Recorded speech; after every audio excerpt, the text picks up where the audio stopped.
बिस्मिल्लाहिर्रहमानिर्रहीम अस्सलाम वालेकुम नाज़रीन तुसां दे पे झोंक टीवी वसेब दी आवाज़ और मैं अपना मेज़बान रिजवान हुसैन। नाज़रीन इस टाइम मौजूद हाँ मुल्तान हाई कोर्ट बार दे अंदर।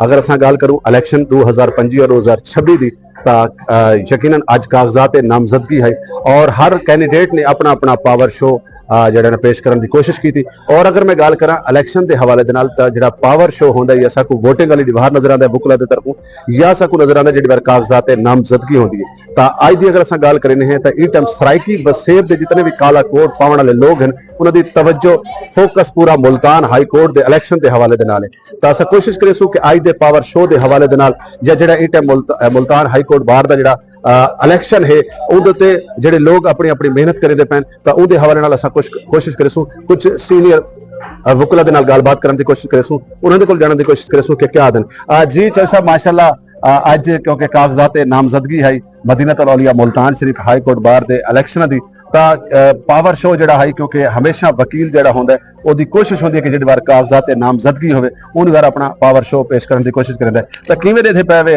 बड़ा दिलचस्प और बड़ा टफ मुकाबला जड़ा इस time Multan high court bar दे इलेक्शन दे हवाले नाल। बिस्मिल्लाहिर्रहमानिर्रहीम। ये बड़ी ही मैं समझता हूँ कि एक खूबसूरत एक रिवायत है जो सिर्फ इस वक्त वकला के यहाँ जिंदा है कि एक रेगुलर इंतखाब होते हैं और एक साल के लिए एग्जेक्टिव मुंतखब होती है और एक साल के लिए वो अपने निज़ाम को चलाती है बार एसोसिएशन को। तो इसी तरह हाई कोर्ट बार एसोसिएशन का इलेक्शन 22 फरवरी को मुनक्किद होगा और उसके लिए आज कागजात नामजदगी थे।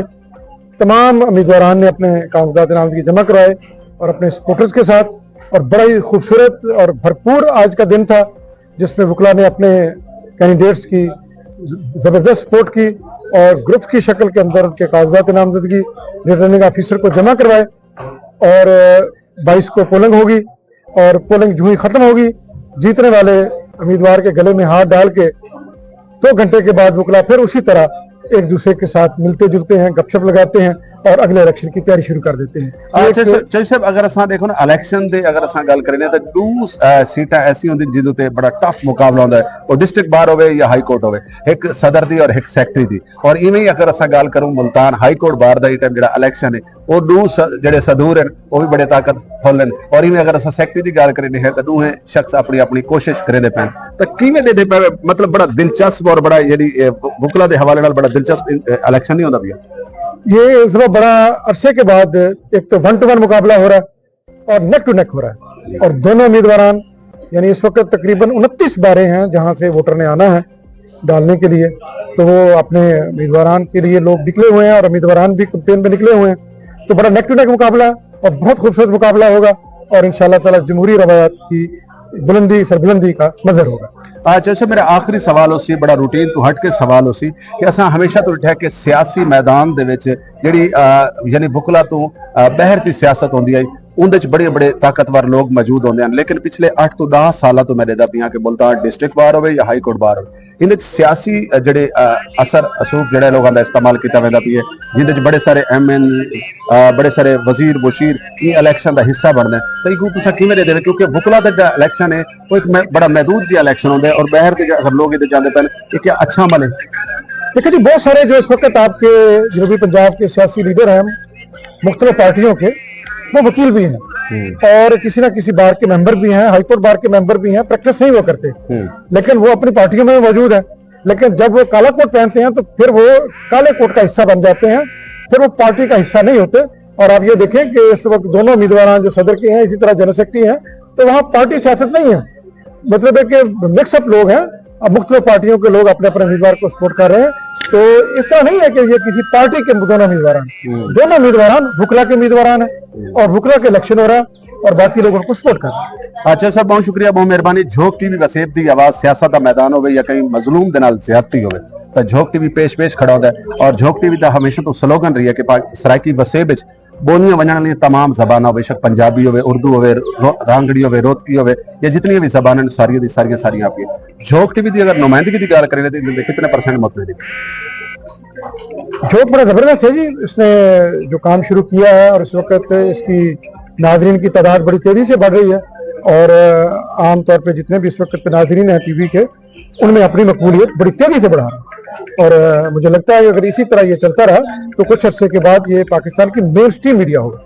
जी बहुत शुक्रिया, बहुत मेहरबानी। से कुछ बे भी लोग मौजूद हैं, कोशिश करे कि असां उन्होंने नाल भी एक एक डू गाली करूं। अज दे इलेक्शन की असां गाल करे सूं और इन टाइम मैं अगर जिवें तो पहले दस्या कि अगर असां हाई कोर्ट बार मुल्तान के इलेक्शन की गाल करें तो बड़ा खूबसूरत किस्म का बड़ा टफ मुकाबला है। कैंडीडेट जिहड़े हैं उन्होंने नींदरा बिल्कुल उड़ गई हैं और देखते हैं कि अल्लाह ताला केड़ा ऐसा शख्स है जिंदे जीत का सेहरा जिंदे गल च सी।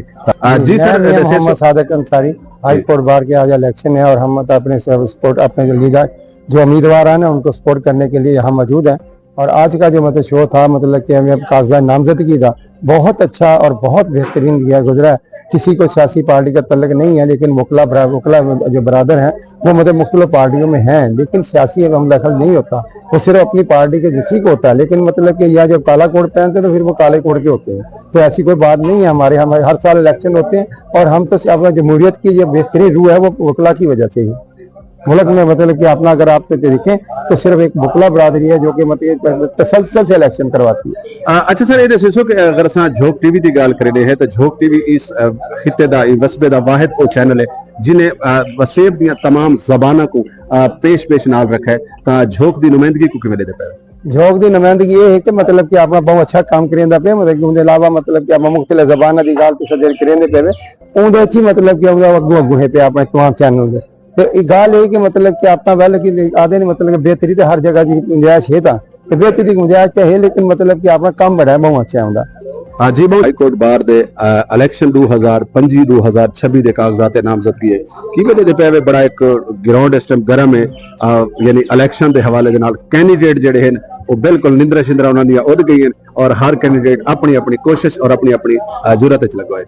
जी अज कागजात नामजदगी जमा करावन दा DI हाई कोर्ट बार एसोसीएशन दे इलेक्शन वास्ते और कैंडिडेटां ने अपने हमायतियां दे नाल अपने सपोर्टरां दे नाल कागजात नामजदगी जमा करवाए। बड़ा एक समाह है और जनाब जैसा बेहद मशहूर है कि झोंक ने बड़ी अच्छी कवरेज की होंगी। तो इहदे विच ये कि साडा इलेक्शन जेड़ा फ्रेंडली इलेक्शन होवे एक्चुअली सिर्फ एक ओहदा होंदे, ना कोई हार होंदी है ना जीत होंदी है।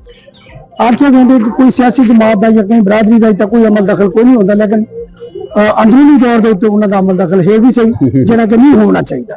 बाकी देखो चंद नहीं रह गए, रिजल्ट निकल आसी कि king of high court Multan जरा कौन बढ़ दे बार एसोसिएशन। अच्छा सर, ये दसो कि झोंक टीवी जिवें कि हमेशा तो कई मजलूम दे नाल ज्यादती होवे, बुकला दा मैदान होवे, सियासी मैदान होवे, तो वसेब दे झोंक टीवी पेश खड़ा होंदा है। तो तुसीं किवें दे पे कि झोंक दी नुमाइंदगी जिहड़ी है वो किस तरीके तो नजर आंदी पई है या साकू वसेब दे वास्ते कितने ज्यादा काम करन दी जरूरत?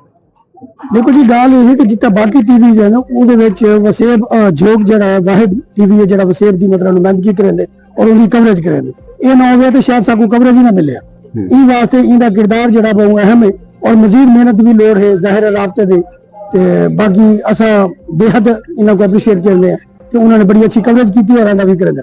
जी बहुत शुक्रिया, बहुत मेहरबानी। अगर असां गल करूं तो मुल्तान हाई कोर्ट बार दे विच कागजात नामजदगी इलेक्शन दी किवें दे पे मैदान जिहड़ा है वो बिल्कुल गर्म है, कैंडीडेट जिहड़े हैं अपनी अपनी कोशिश अपनी अपनी तगोदय दे विच लगे पे और ई टाइम अगर मैं गल करा तो हर कैंडीडेट को अपनी जीत नजर आंदी पई है। तुसां किवें दे पे? हाँ, मेरा नाम शमशेर अली अंसारी है। मैं आज सुबह हाई कोर्ट आया तो बड़ा गहमा गहमी है और हर आदमी ही कोशिश लगा खड़े कि मैं जरा ना विन करा और विन असल वकला दी होंदी है ना कि कहीं कैंडीडेट दी। ते ही उंदे जरा ना वसेब टीवी दा बड़ा अहम रोल है कि वसेब ने साकू नुमाइंदगी भी दी, वसेब साड़ी आवाज ही बने, वसेब मजलूम की आवाज भी बने और मैं बड़ा अप्रीशिएट करना कि वसेब ने अपना पाविटल रोल जड़ा ना अदा। जिवें कि मैं गल करा ते इस टाइम मैं हाई कोर्ट के अंदर मौजूद सी और असां कोशिश करते पे ऐसे कुछ सीनियर लोगों के नाल गुफ्तगू करूं इलेक्शन के हवाले दे नाल। इलेक्शन की अगर मैं गल करा तो मुल्तान हाई कोर्ट जिहड़ा है इस टाइम पूरे सरायकी वसेब दे जिहड़ा काला कोट पावन वाला शख्स है या वकील बरादरी है उन्होंने फोकस पूरे दा पूरा हाई कोर्ट मुल्तान दे उत्ते और दे हैं कि केड़ा ऐसा खुश नसीब सी जेड़ा 22 तारीख को अपनी सदारत को संभले सी, अपनी सीट को संभले सी। तुसें जुड़े रहने झोंक टीवी वसेब दी आवाज दे नाल। अपने मेजबान रिजवान हुसैन को देने इजाजत, मिलते हैं अगले प्रोग्राम तक। मेरे नाल जुड़े रहो। अल्लाह हाफिज, अल्लाह निगहबान।